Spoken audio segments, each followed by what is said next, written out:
استفاقت الجزائر فجر اليوم على فاجعة مؤلمة بعدما اندلع حريق داخل مؤسسة الطفولة المسعفة ببلدية المحمدية في الجزائر العاصمة، ليحول المكان الذي يحتضن الأطفال إلى مسرح للحزن والدموع. كانت أصوات الاستغاثة أعلى من كل شيء، بينما تحول الأمل في النجاة إلى مأساة أبكت قلوب الجزائريين.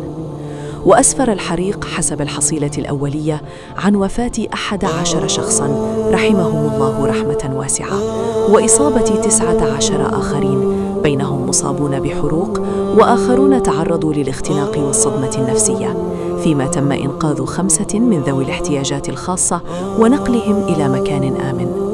ولا تزال فرق الحماية المدنية تواصل جهودها لإخماد الحريق وتأمين الموقع. رحم الله الضحايا وشفى المصابين وألهم ذويهم الصبر والسلوان. إنا لله وإنا إليه راجعون.